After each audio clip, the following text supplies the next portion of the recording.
Dear student, today I am going to teach you the structure of human sperm. चलिए student, हम लोग देखते हैं ह्यूमन स्पर्म का स्ट्रक्चर्स को। फर्स्ट ऑफ ऑल हम लोग देखेंगे यहाँ से लेके यहाँ तक के पार्ट को हम लोग बोलेंगे हेड पार्ट। उसके बाद यहाँ से यहाँ तक के पार्ट को हम लोग नेक पार्ट बोलते हैं बच्चों। उसके बाद यहाँ से यहाँ तक के पार्ट को हम लोग मिडिल पीस कहते हैं। मिडिल पीस को ही हम लोग एनर्जी चेम्बर कहते हैं बच्चों, क्योंकि यहाँ पे माइटोकॉन्ड्रिया प्रेजेंट रहती है और माइटोकॉन्ड्रिया ही एटीपी यानी एडिनोसिन ट्राइफॉस्फेट बनाती है, वही एनर्जी होती है बच्चों। इसलिए हम लोग मिडिल पीस को एनर्जी चेम्बर कहते हैं। उसके बाद लास्ट में हमें टेल देखने को मिलती है बच्चों, और टेल ही स्पर्म का लॉन्गेस्ट पार्ट होते हैं, ये आपको याद रखना।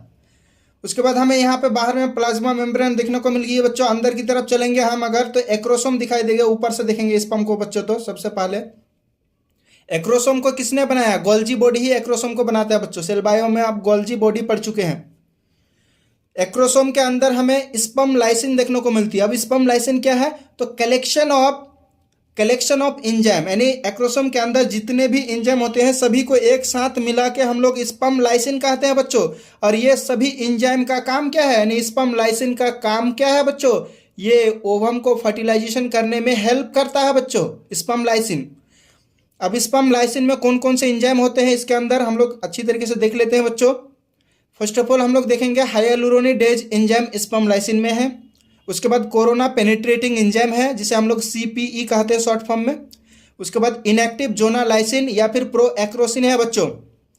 जोना लाइसिन अभी इनएक्टिव फॉर्म में है। इसी के बाद हम लोग यहाँ पे देखते हैं कि प्रो वर्ड का मतलब होता है इनएक्टिव, यानी एक्रोसिन इनएक्टिव फॉर्म में है बच्चों। समझ में आ गया? और हेड रीजन में ही हमें न्यूक्लियस देखने को मिलती है बच्चों, और ये हैप्लॉइड के साथ साथ इलोंगेटेड होती है बच्चों, यानी लंबा है बच्चों।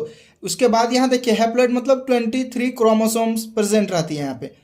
उसके बाद नेक रीजन में हमें सेंट्रियोल दिखने को मिलती है बच्चों। 2 सेंट्रियोल होते हैं 90 डिग्री के एंगल पे। 2 सेंट्रियोल हमें देखने को मिलती है। एक होती है प्रोक्सिमल सेंट्रियोल जो क्लीवेज डिवीजन को स्टार्ट करवाता है बच्चों। आफ्टर फर्टिलाइजेशन जो जाइगोट बनते हैं, उस जाइगोट में जो क्लीवेज डिवीजन स्टार्ट करवाता है बच्चों, यही स्पर्म से गए हुए प्रोक्सिमल सेंट्रियोल ही क्लीवेज डिवीजन को स्टार्ट करवाता है। उसमें फीमेल के ओवम का कोई रोल नहीं होती है बच्चों।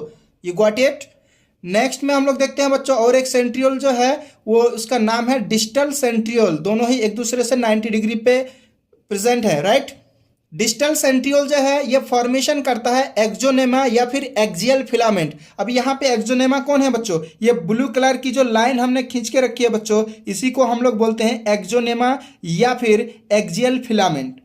You got it?